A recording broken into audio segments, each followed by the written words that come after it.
আমি চৈতালি। আজকের রেসিপি ছোট মাছ বাটা মাছের তেল ঝাল। আমি প্রথমে মাছটাকে ধুয়ে পরিষ্কার করে নিয়েছি। এরপর নুন হলুদ মাখিয়ে আমি এটাকে ম্যারিনেট করে নেব। আজকাল আমাদের বড় মাছ খেতে সবাই বারণ করে, বেশি বড় মাছ খাবেন না, ছোট মাছের বেশি উপকার। ছোট মাছের মধ্যে বাটা মাছ একটা বেশ ভালো মাছ, খেতেও খুব সুস্বাদু। বাটা মাছে আছে প্রচুর প্রোটিন এবং বাটা মাছ খেলে রক্তচাপ কমাতে আমাদের সাহায্য করে আর হৃদযন্ত্রও ভালো রাখে। আর প্রোটিন থাকার ফলে নতুন কোষ গঠন করতেও এই বাটা মাছ আমাদের সাহায্য করে।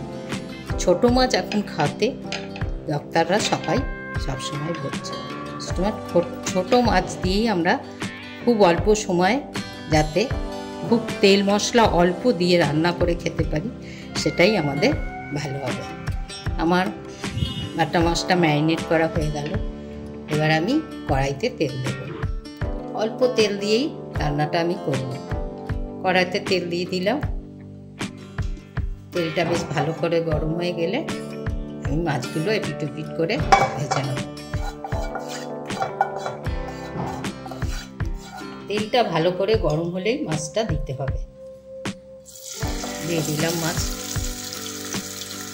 খুব বেশি ভাজবো না, হালকা করে এপিট ওপিট করে নেব।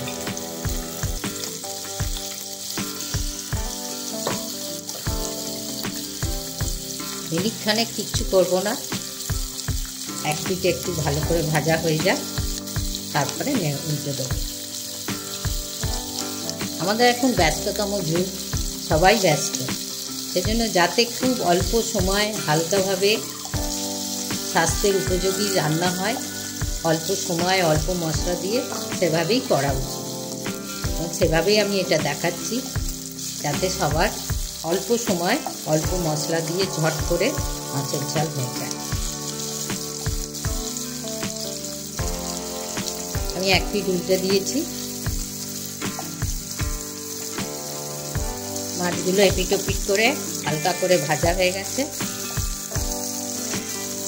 আমি এর মধ্যেই বেটে রেখেছি সর্ষে, সাদা সর্ষে, সাদা তিল আর একটা শুকনো লঙ্কা, একটু রং হওয়ার জন্য। এটা আমি ঢেলে দিচ্ছি।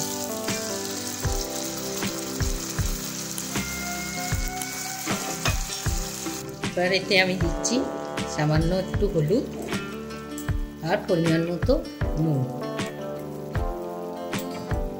দিয়ে মাছগুলোকে উল্টে দেবো।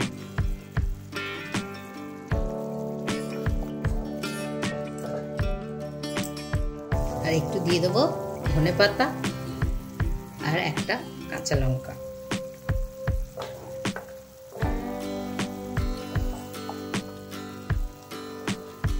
আর ওপর থেকে একটু আমি সর্ষের তেল ছড়িয়ে দেবো, কাঁচা সর্ষের তেল। তাহলে এই তেল ঝাল মাছের স্বাদটা আরো বেড়ে যাবে। এই হয়ে গেল আমার মাছের তেল ঝাল।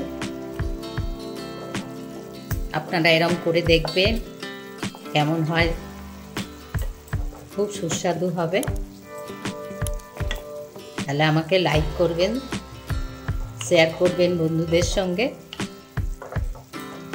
আর এরকম ভিডিও দেখার জন্য খুব অল্প সময়ের রান্না আমার চ্যানেলটা সাবস্ক্রাইব করবেন। সবাই ভালো থাকবেন। আমি সার্ভ করে দেখাচ্ছি।